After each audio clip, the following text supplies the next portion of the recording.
Welcome to Adventist News and Views, your video source for the latest information and insights shaping the Adventist conversation. Brought to you by Spectrum.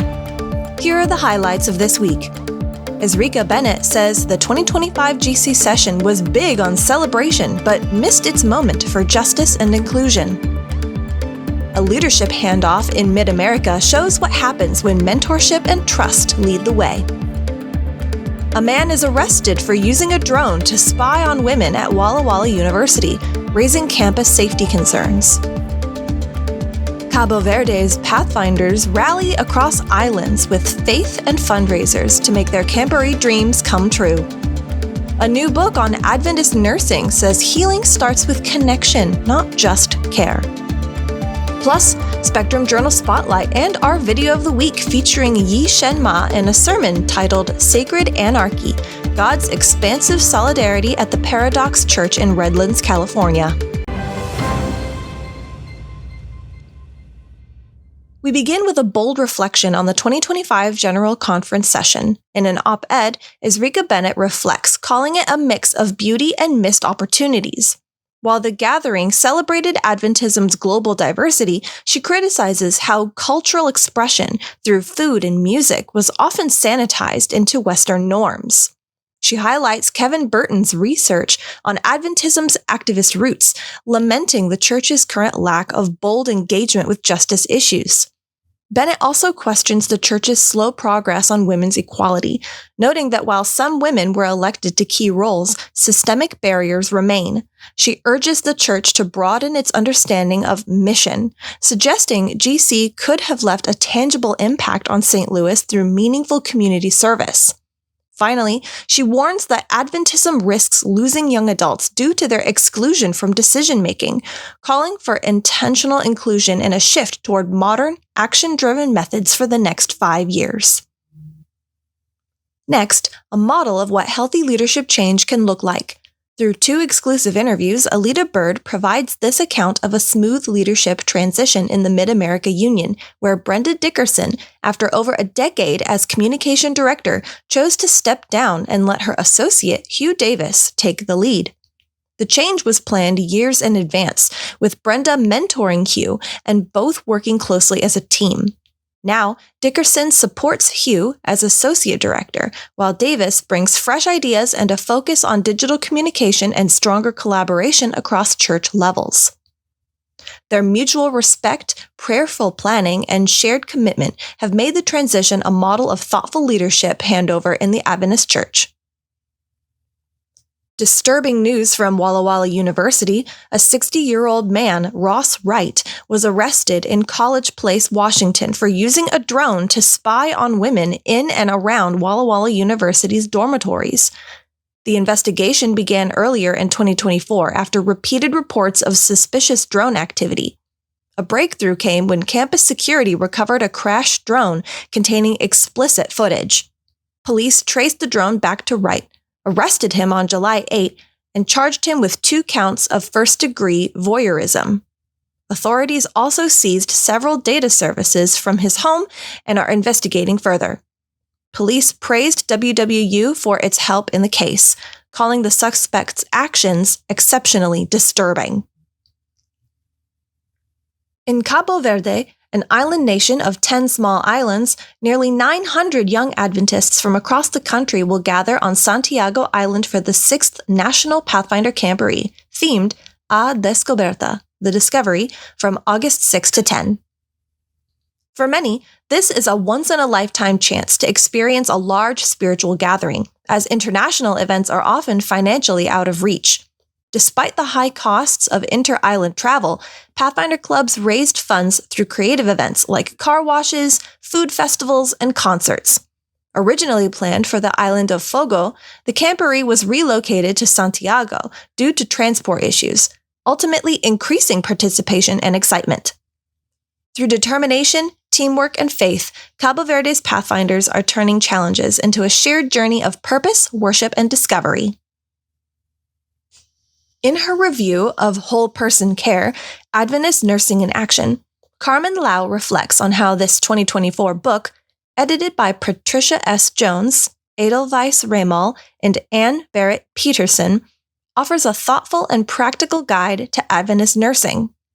Drawing from historical roots and global research, the book presents a framework built on 3 core values: caring, connecting, and empowering. Lau highlights how the book emphasizes connection as a distinct and vital part of Adventist nursing, echoing the healing ministry of Jesus. Featuring insights from nursing educators and institutions like Loma Linda University, Whole Person Care explores how Adventist nurses can promote holistic healing through spiritual care, meaningful relationships, and personal wholeness. Lau suggests that this emphasis on connection may not only shape nursing, but could be a much-needed focus across the wider Adventist Church. Be sure to check out these and other stories that are shaping the Adventist conversation on our website at spectrummagazine.org. Spectrum Journal Spotlight. Check out our latest journal pieces featuring in-depth analysis and thoughtful reflections on faith, theology, and contemporary issues. And finally, our video of the week features Yi Shen Ma in a sermon titled Sacred Anarchy, God's Expansive Solidarity. Yi Shen Ma is a clinical therapist providing services to employees and students at Loma Linda University, where he is also Associate Director for the Center for Christian Bioethics. He is also assistant professor at LLU, focused on health disparities, bioethics, social ethics, and spirituality. In his sermon, Ma talks about a short passage at the end of Galatians and how it calls all of us to a sacred kind of anarchy. This sermon was delivered on July 27, 2025, at the Paradox Church in Redlands, California. Good morning, everybody. Good morning. I want to thank the Paradox family and Pastor Craig for the honor of this opportunity for me to be up here and to share with you some thoughts that I have about Galatians. And I see that some of my professors are in the audience, so I better watch what I'm saying this morning. The title of my talk is Sacred Anarchy, God's Expansive Solidarity. And I'll explain what I mean by sacred anarchy in just a moment. But before I begin, I thought I should say a little bit about who I am and where I'm coming from. I'm a 1.5 generation Taiwanese American. And among the many different things that means is that I'm a product of 2 very distinct cultures. And I grew up in Taiwan and I left at an age where I was just old enough to not really feel like I truly belong in either culture. On a spiritual level, I also grew up in a multi-religious home. My mother is a culturally Buddhist by cultural inheritance, and my father is a Muslim. And so I remember growing up, I have these very fond memories of going to the local mosque in Taiwan for prayer service, as well as visiting many different Buddhist temples with my mom, doing different kinds of rituals. So that kind of sets the tone of my life moving forward as well, because I always feel like I inhabit a space in between traditions, in between cultures. Never really feel like I truly fit in anywhere. When I immigrated to the United States, I went to an Adventist academy, high school, where I decided that I was going to become an Adventist evangelist. I was a very traditional Adventist, so I decided to go study theology in college. I went to La Sierra, probably the wrong choice. I'm so sorry, professor. Where all the beliefs that I thought I had were brutally deconstructed and reconstructed. It was an agonizing experience, but it was so necessary for me to start developing a critical posture towards the beliefs that I had inhabited for so long. I was still committed, though, to going into pastoral ministry, and so I spent many years on and off as a pastor, realizing that it became spiritually unsustainable for me for many reasons, among which is the reality that I have to leave so much of who I am behind in order to feel like I can serve and to appear presentable to the people that I was serving. And so I left pastoral ministry, and that drove me into an existential crisis. I didn't know what to do at that point. I didn't know what to do. That was what I was preparing to do. I didn't know who I was anymore. Some people deal with their existential crisis by watching Netflix and playing video games. But what I did is I joined the military, and I enrolled in a doctoral program to study religion.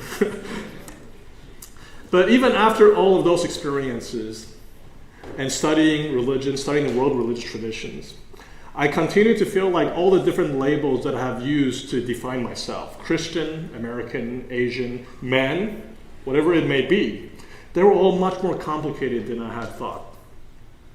So I continued to feel like I really didn't truly belong anywhere. So in my spiritual journey, I have inhabited so many different positions. I went from a very traditional Christian to an atheist, to an agnostic, to a humanist. I attended so many different meetings. I remember going to one where Richard Dawkins, the famous atheist, was speaking, and everybody was standing up with the God delusion saying, "This is the truth that I have found." To discover that fundamentalism can take many different shapes and forms, including in many of the spaces where I didn't expect. So needless to say, I have a pretty complicated relationship with the Christian tradition, and that is where I'm coming from today. And that is one of the reasons why I'm very fascinated, always been very fascinated with the Apostle Paul, because he seems like a person who didn't really fit neatly into any box. Now, that may come across as surprising because Paul is known to be an author of so much of the New Testament. But at the same time, if you think about it, Paul was a pretty recent convert to the way of Jesus in his own time. Many of the disciples knew Jesus when he was alive.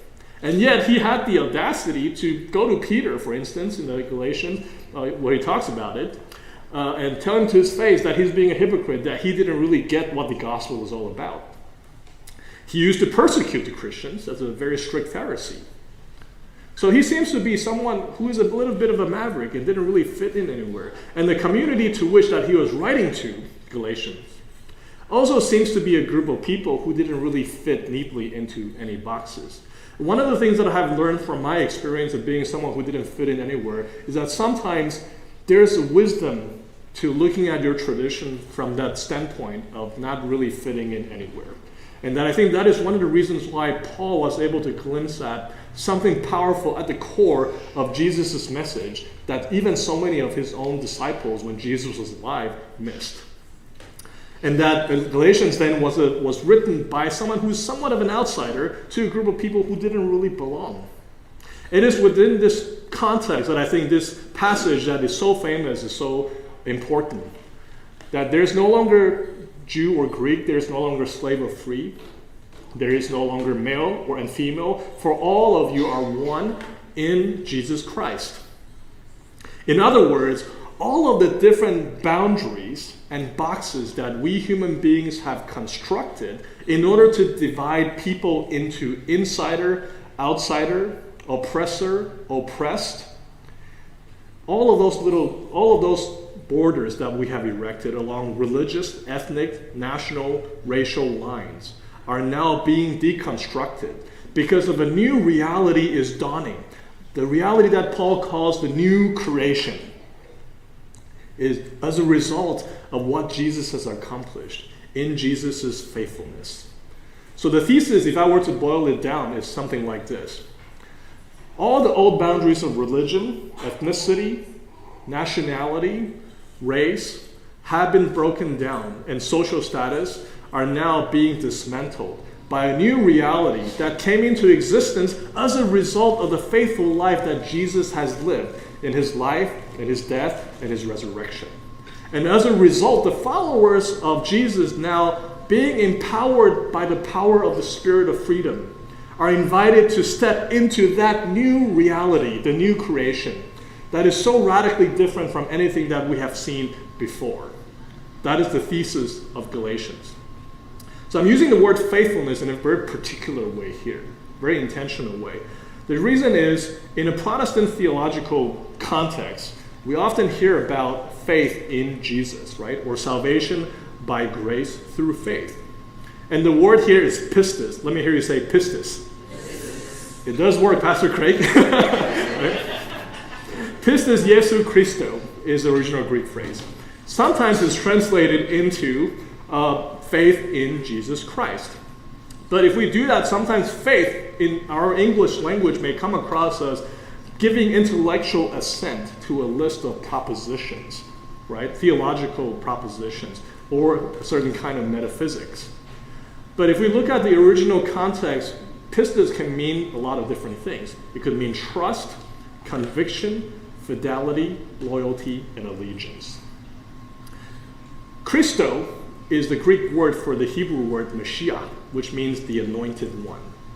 And this is really important because in Paul's time, the Roman emperor, the Caesar, right, demanded that the Roman subjects worship him as the Son of God.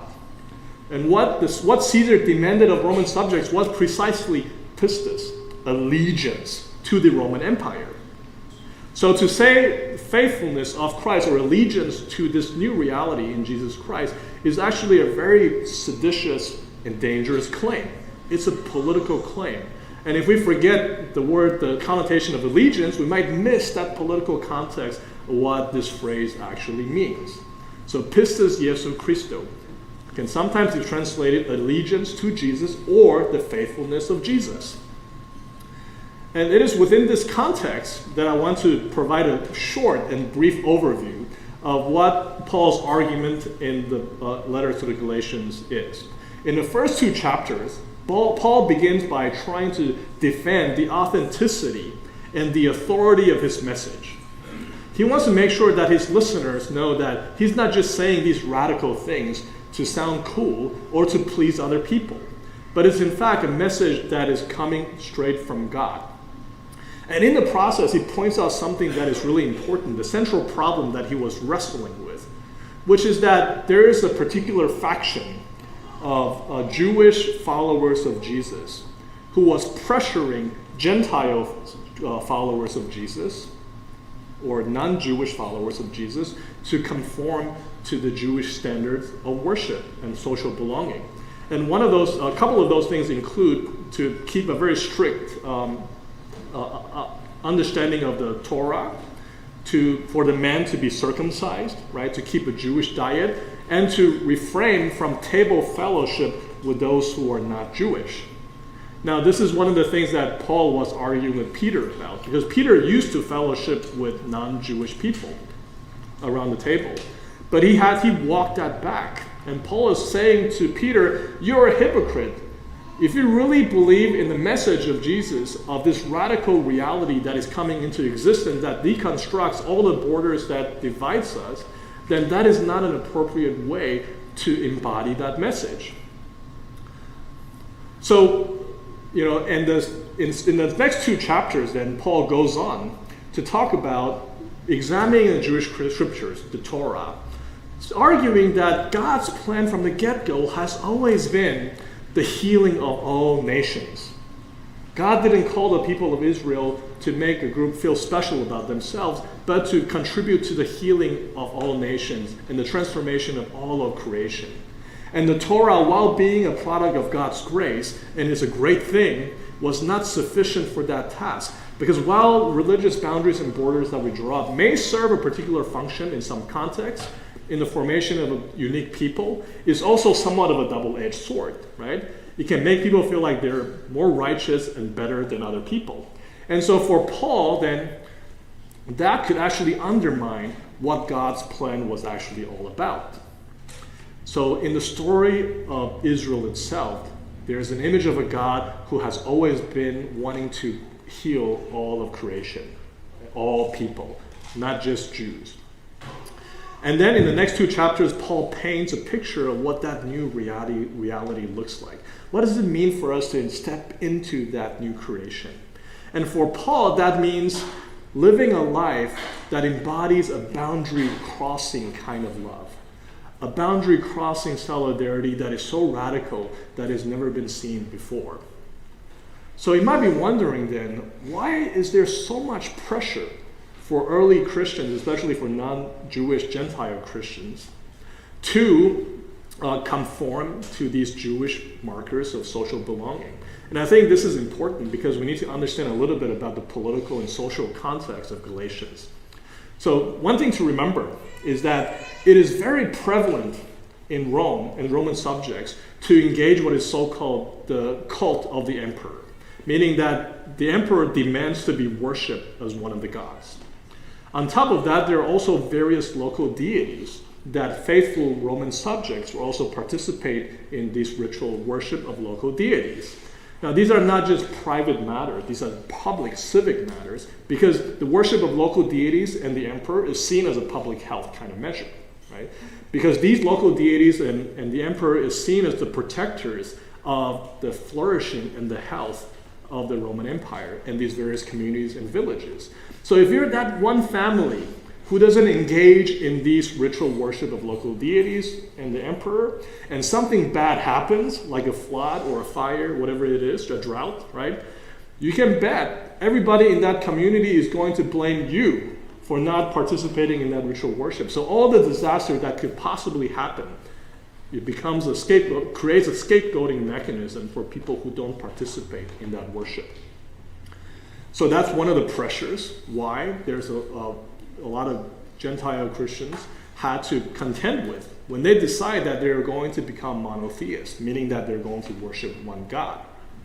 Now, there's another group of people, Jewish people, known by the Roman Empire to be a group of monotheists. So Rome, while very brutal, oppressive, right, they were also very pragmatic. So that means that they have given special exemptions for the Jewish community in the Roman Empire to not have to participate in emperor worship as well as the worship of local deities. Now, with the caveat that they pray for the emperor of Rome to their God, Yahweh. But that political settlement was also very fragile. As you imagine, not everybody in authority agreed with that. Certainly not the entire population. So you can be sure if something bad happens, you might still get blamed for not participating in civic worship. But it is important to note that the Jewish people had a special exemption from the authorities to not have to do those things. So think about it. Now emerges this group of people who are not Jewish, but also wanting to claim to be a monotheist, the early followers of Jesus who were not Jewish. Now, lots of people were kind of scared. Say, people in authority are saying, oh, look at, emperor, now you gave these special exemptions to the Jews. Now there's more and more people wanting this special exemption. So maybe we should get rid of it altogether, right?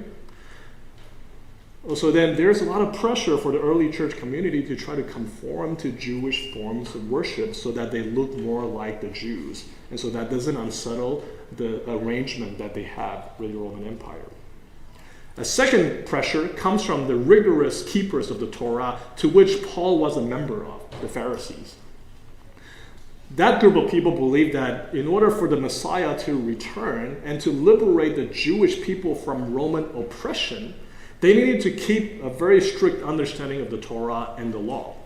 So if anybody deviates from keeping the law in the way that they interpreted it, it was seen as dangerous and even traitorous. And sometimes they wouldn't be sad about using coercion and even violence to compel people to follow their way. So this is the pressure that the early non-Jewish Christian followers of Jesus were facing. And that is why it was so important when Peter made a decision to walk back, table fellowship with the Gentiles. It was so important. Perhaps part of the pressure is him being pragmatic, that we don't want to make people upset. We don't want to upset the safety of the community. But Paul's answer to all of these different political pressures is very radical. It's an absolute no. No to empire conformity. No to social, political, religious gatekeeping. And underneath both of these no's is a radical yes to Jesus' new creation, characterized by boundary crossing, inclusion, and love, which I would like to call sacred anarchy. And let me explain what I mean by that. Anarchy contains the word archy, right? It comes from the word archo, which has the connotation of to rule or to rule over. And if you think about the word monarchy, right? Monarchy literally means the rule of one. But within the connotation of the word archo is also this idea that you're exercising power over, to rule over in a dominating way, another group of people. And so to say that, the word anarchy, right? A no to archy means the absolute rejections of any kind of power exercised to oppress people and to divide people. God's power in the imagination of Paul, I would argue, is a kind of power that shakes people free from these kinds of boundaries and divisions. It is a power that challenges all forms of domination, all forms of oppression, because of the dawning of the new creation is characterized by boundary-crossing love, joy, and radical solidarity. And that is the new reality that Paul is calling the followers of Jesus to step into boldly, even if it means that it is politically inconvenient. In a time when the Roman emperor was demanding to be worshipped as God, right? As we can see that the deification of political leaders is not a modern American phenomenon, right? It is something that happens a long time ago. And Paul's answer to that is an absolute no. And I think Father Greg Boyle says it best, the founder of one of the largest gang intervention and rehabilitation center in LA, Homeboys Industries. He says that inching ourselves closer to creating a community of kinship such that God might recognize it. Soon we imagine with God this circle of compassion. Then we imagine no one standing outside of that circle, moving ourselves closer to the margins so that the margins themselves will be erased. We stand here with those whose dignity has been denied. We locate ourselves with the poor and the powerless and the voiceless. At the edges, we join the easily despised and the readily left out. We stand with the demonized so that the demonizing will stop. We situate ourselves right next to the disposable so that the day will come when we stop throwing people away. We stand at the margins. We're called to stand at the borders of these divisions and boundaries, precisely because so that we can erase them, we can dismantle them. That is the radical calling of this boundary-crossing love that Paul's letter is pointing to. So I want to connect Paul's message in Galatians to a story of someone that I really admire. Her name is Yuri Kochiyama, Japanese-American, towering figure during the Civil Rights Movement. Yuri's story, though, didn't begin with a cause, but with a wound. After the bombing of Pearl Harbor in 1941, FBI agents went to Yuri's home, knocking on her door, barged in, ransacked the place, went into her father, Seiichi Nakahara's room, where he was resting, having returned from the hospital, having undergone a medical procedure. Now, Seiichi was very ill for a variety of reasons. He had diabetes and many other health struggles that he had to contend with. But the FBI agent didn't say anything to the family, dragged him out of the bed, took him away, and Yuri was in shock. Didn't know what was happening. Later on, she told her mom, Suyako, about it. And they had to find an attorney in order to even determine where her father was. He was detained there for weeks, was denied medication, right? And even when they put him into clinic for treatment, they put on his body prisoner of war, for no other reason than the fact that he was Japanese ancestry. It was so bad. Later on, they found out he was suspected of being a spy for Japan, for no other reason than his ethnicity.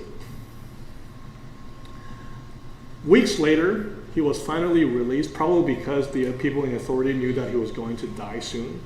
He was released 2 days before he passed away. Back to his home, he was delirious. He was in and out of consciousness. He didn't know who anyone was at that point. 2 days later, he passed away.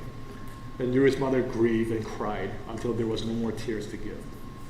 And their hardship didn't end here, because as with the 120,000 Japanese Americans, they were forcibly removed from their homes and sent to concentration camps all across the United States. The particular one their family went to is the Jerome Relocation Center in Arkansas. Horrible place, unsanitary, smelly, not up to living conditions at all. Brutal winters with no heating. That's where they will be living for the next 2.5 years. In the camp, Yuri met Bill Kochiyama, who will become her husband. They obviously had a connection, right? Their relations started to deepen and flourish.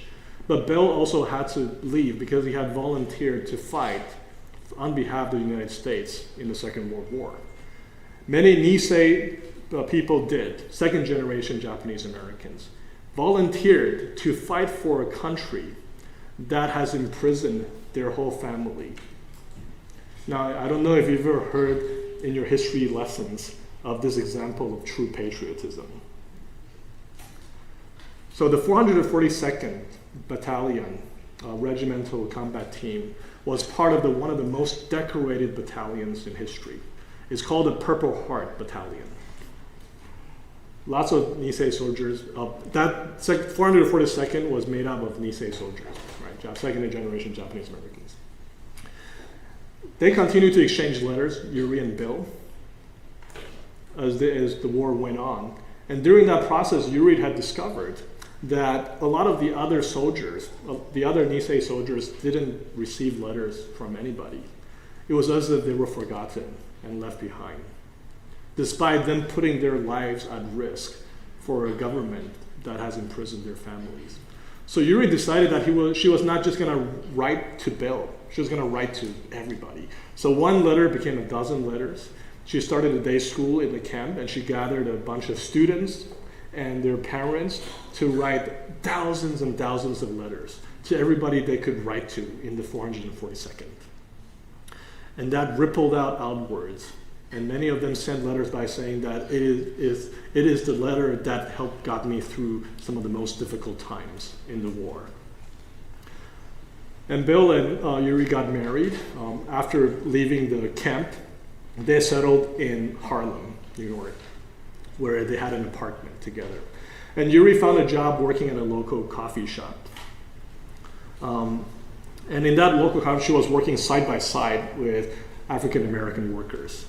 And in that context, she started to listen to their stories. The stories of segregation, stories of racism, stories of Jim Crow, stories of the rules that they have to follow in order to stay safe. And Yuri came to realize that oppression and racism can take many different forms. And she made a decision that she was going to fight for oppressed people no matter who they are.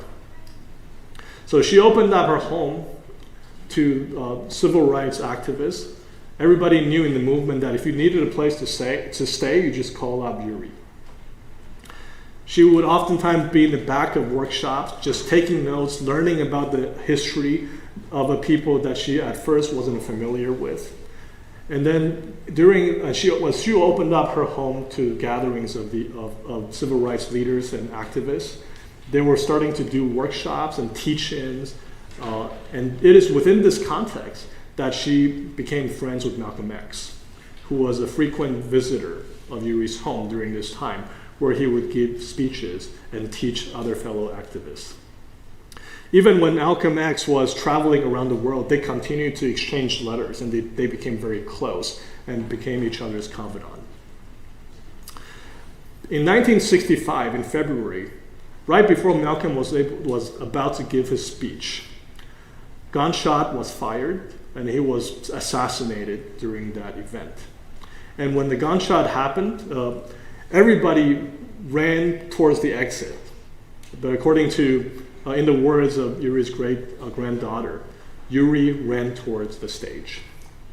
And there's a famous photo of Yuri cradling Malcolm's head as he lay dead on the floor. I didn't show that picture because it's pretty bloody. But she didn't stop there. She cried, and she keeps saying Malcolm's name, in that she grieved for the death of her friend. But her fight didn't end there. She continued to be a very powerful activist. She started to fight for the freedom of Puerto Rican independence, reparations for Japanese Americans, the freeing of political prisoners internationally. She fought for Muslim detainees in 9/11, after 9/11, and also the rights of incarcerated people all around the world.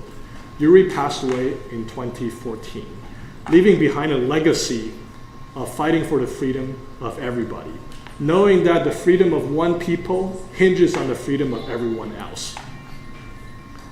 And I think Yuri's life embodies this kind of radical boundary-crossing love. As she crossed borders, as she connected in her own personal experience, the experience of oppressed people everywhere, engaged in risky love, because love is not always safe. Sometimes it requires us to take risks, and then to build a community, a safe haven for people who are in the same place. So I think Paul's message in Galatians is not abstract theology. It is a summons for us to step into that new reality, that bold boundary-crossing love. So where do we start? I think based on Yuri's experience, we can say we should start small. Yuri started her activism, I think, by writing a letter to the person that she loved. And she allowed that love to ripple outward, to include more and more people. Start small. Love somebody. Express that love and allow that love to ripple outward. And then secondly, she practiced radical listening. She started by being in the back of these rooms, learning, taking notes, listening to the stories of people that she was not familiar with at the time, internalizing their experiences, developing her empathy, listening, making space for people who are not the same as yourself. And then she practiced hospitality. And this could take many different forms. The hospitality of your heart, the hospitality of your time. Make room to create space, a safe space for people who are vulnerable in your life, people who are hurting, people who are marginalized. You could take the form of opening up your home, as Yuri did, to be a safe space for people who are suffering. It could mean building movements, building something bigger, so that we can resist together and stand in solidarity with each other. It doesn't have to be dramatic. The lesson here, I think, is to start small and let that love ripple outward. So friends, as you leave worship today, may you go in love, go in courage, and go in solidarity. Thank you so much. That's it for this week in Adventist News and Views. Subscribe for more stories that matter to the Adventist community, and let's keep the conversation going.